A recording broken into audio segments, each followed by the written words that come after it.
Hi friends, central government నుంచి మనకి 1979 పోస్టులతోని teaching related jobs అయితే మనకు వచ్చాయి. దీనికి ఎలాంటి బీఈడీ చేయనవసరం లేదు. క్వాలిఫికేషన్ వచ్చేసి ఇంటర్మీడియట్, డిప్లొమా, డిగ్రీ చేసిన ప్రతి ఒక్కరైతే దీనికి అప్లై చేసుకోవచ్చు. దీనికి ఎలాంటి ఇంటర్వ్యూ అయితే ఉండదు. కేవలం మనకి ఒక ఎగ్జామ్ కండక్ట్ చేస్తారు, రిటర్న్ ఎగ్జామ్. అందులో మనకు క్వాలిఫై అయితే మనకైతే జాబ్ వస్తుంది. సో వెబ్సైట్ని ఏ విధంగా ఓపెన్ చేయాలి, జాబ్ క్రైటీరియా ఏంటిది, ఎలిజిబుల్ క్రైటీరియా చూద్దాం. సెర్చ్ బార్ ఓపెన్ చేశాను. dssb.delhi.gov.in అనే యూఆర్ఎల్ని ఎలాంటి స్పెల్లింగ్ మిస్టేక్స్ లేకుండా, ఎలాంటి ఎక్స్ట్రా స్పేస్ లేకుండా టైప్ చేశాను. మీరు కూడా అదే విధంగా టైప్ చేయండి. సెర్చ్ బార్ పైన క్లిక్ చేస్తున్నాను. మనకి Delhi subordinate services selection board website అయితే ఓపెన్ అవుతుంది.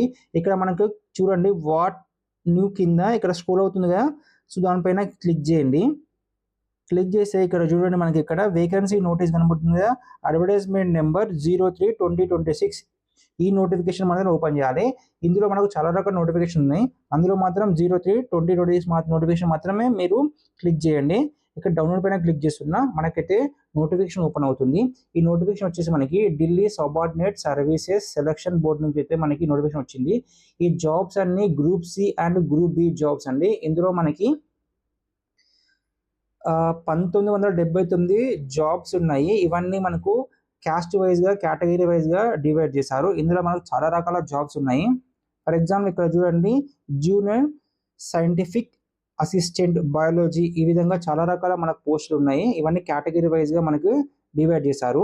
ఇందులో మనకి 45 పేజెస్ ఉన్నాయి. అవన్నీ మనం బ్రౌజ్ చేయలేము కాబట్టి మేము మెయిన్ అయితే మీకు చూపిస్తాను.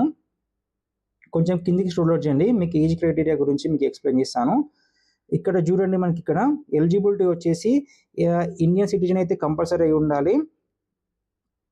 అండ్ ఎక్కడ అప్లై చేసుకోవాలని చూద్దాము. అప్లికేషన్ ఫీజు మనకు చూడండి, SC, ST, women's, OBC, physical అంటే ఇలాంటి అప్లికేషన్ ఫీజు లేదు. మిగతా వాళ్ళకైతే అప్లికేషన్ ఫీజు ఉంది. దీనికి ఒకే ఎగ్జామ్ కండక్ట్ చేశారని చెప్పాను కదా. ఎగ్జామ్ వచ్చేసి మనకి చూడండి 2 hours టైం ఉంటుంది, 200 క్వశ్చన్స్ ఉంటాయి. సో ఇందులో మనకి ఎలాంటి క్వశ్చన్స్ వస్తాయో కూడా ఇక్కడ ఎక్స్ప్లెయిన్ చేశారు, అది కూడా ఒకసారి చూసుకోండి మీరు. ఇక్కడ కొంచెం పైకి ఇక్కడ మీకు ఎలిజిబిలిటీ క్రైటీరియా ఉంది. జనరల్, ఈడబ్ల్యూఎస్, ఓబీసీ వాళ్ళకైతే 40%, 35%, 30% మీకు అయితే పర్సంటేజ్ మార్క్స్ వచ్చినా సరిపోతుంది, మీకు అయితే జాబ్ అయితే వచ్చేస్తుంది.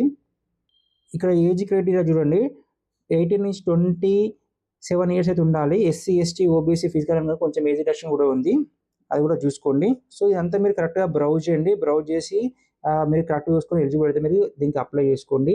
సో దీని యొక్క లింక్ మీకు కావాలంటే కామెంట్ బాక్స్లో లింక్ అని టైప్ చేయండి. ఒకవేళ మీకు లింక్ నేను ప్రొవైడ్ చేయకుంటే పిన్ కామెంట్లో కూడా ఇస్తాను, డిస్క్రిప్షన్లో ఇస్తాను, అక్కడికి మీరు తీసుకోండి. Thank you friends.